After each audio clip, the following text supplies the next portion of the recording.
भुवनेश्वर स्थित जयदेव भवन ठारे दैनिक पर्यवेक्षकर रौप्य जयंती समारोह महा आडंबर रे पालित हो जाइछि। ओडिशार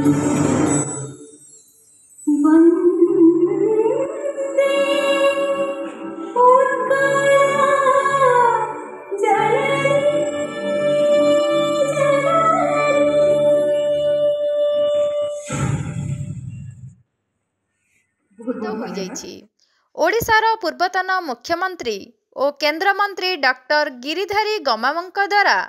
उद्घाटित कार्यक्रम रे अतिथि भावे पूर्वतन पीसीसी सभापति प्रसाद हरिचंदन, पूर्वतक निर्देशक एम्स डॉक्टर अशोक महापात्र, प्रख्यात स्थपित पद्मभूषण सुदर्शन साहू, पूर्वतन विधायक भुवनेश्वर उत्तर श्री प्रियदर्शी मिश्र, विशिष्ट लेखिका और चिकित्सिका डॉक्टर सिंधु नंदिनी त्रिपाठी, ख्यातनामा सिनेमा निर्देशक और प्रयोजक श्री सव्यसाची महापात्र, राज्य योजना बोर्डर सदस्य डॉक्टर प्रसन्न पाठशाणी जोगदे पर्यवेक्षकर उत्तरोत्तर कामना करने सह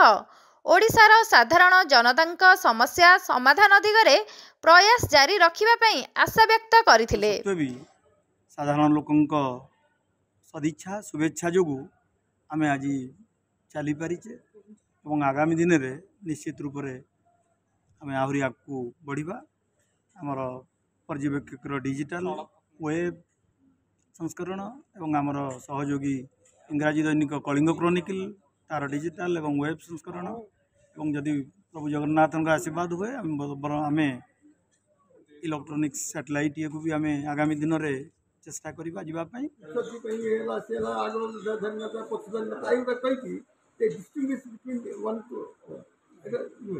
आम गोटे सांग हिसाब से शक्ति कार अच्छी न अच्छी आम डाकिले सांग हिसाब डाकिले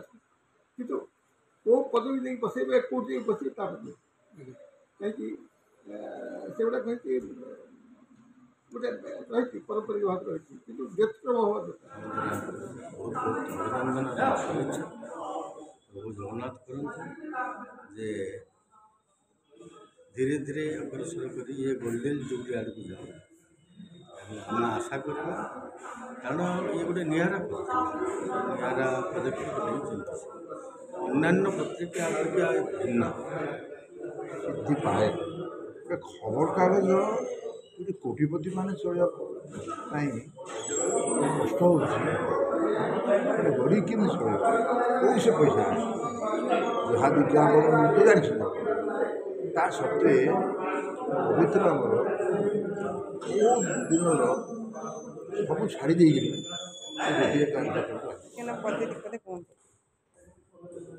ओडिशार गाँ गहली ठार आरंभ कर सहर पर्यंत पर्यवेक्षक पत्रिकार सुनाम अर्जन कर पत्रिका को समस्ते जानते से पर्यवेक्षक भाव बा जो आपण कहती जार आपण आगे रजांकर कटुआल थे सम्राट मान कटुआल ग्राम गंडा ग्राम प्रत्येक जगह बुलिकी संवाद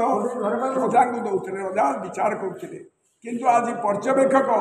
रजा भली तार समस्त जनसाधारण असुविधा सुविधा को सरकार भूल चूल को सब निर्भयर सहित प्रचार प्रसार करके जनसाधारण को सचेतन करुच्ची तेणु पर्यवेक्षकर आज 25 वर्षर जन्मदिन को मु स्वागत करुच्ची भगवान करंतु 50 वर्ष से पदार्पण कला बेले भारतर 1 नंबर पत्रिका पहुँचो जय प्रारंभ में प्रदीप प्रज्वलन सह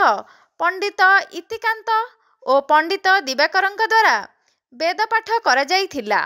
उक्त कार्यक्रम रे पर्यवेक्षकर मुख्य संपादक डॉक्टर पवित्र मोहन सामंतराय अतिथि परिचय प्रदान करने सह अतिथि मानक स्मारक और उपढौकन रे सम्मानित करथिले।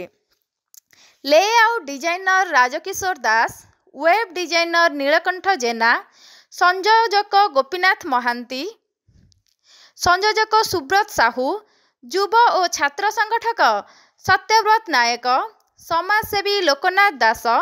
समाजसेवी भास्कर चंद्र नायक, सांबादिक डी शुभम, विजय कुमार दास, दिवाकर पंडा, वैदिक आचार्य ଇତିକାନ୍ତ ଦାସ, ବୈଦିକ ଆଚାର୍ଯ୍ୟ ସଂଗଠକ ପ୍ରଶେଷ ଦାସ, ଭୁବନେଶ୍ୱର ରାଜ୍ୟ ସାମ୍ବାଦିକ ରତିକାନ୍ତ ମହାନ୍ତି, ପାରାଦୀପ ସାମ୍ବାଦିକ ରାମଚନ୍ଦ୍ର ସ୍ୱାଇଁ,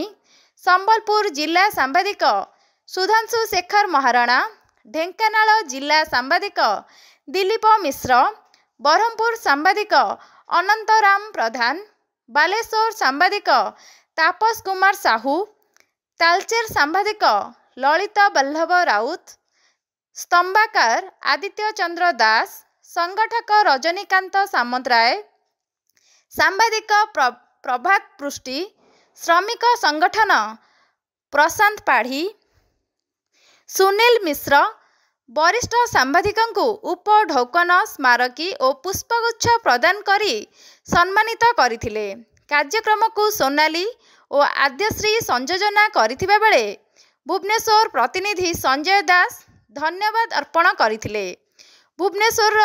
ସ୍ୱର୍ଣ୍ଣଲତା ନାୟକ ଓ ପ୍ରିୟବ୍ରତଙ୍କ ରିପୋର୍ଟ, ପର୍ଯ୍ୟବେକ୍ଷକ ଓଡ଼ିଶା।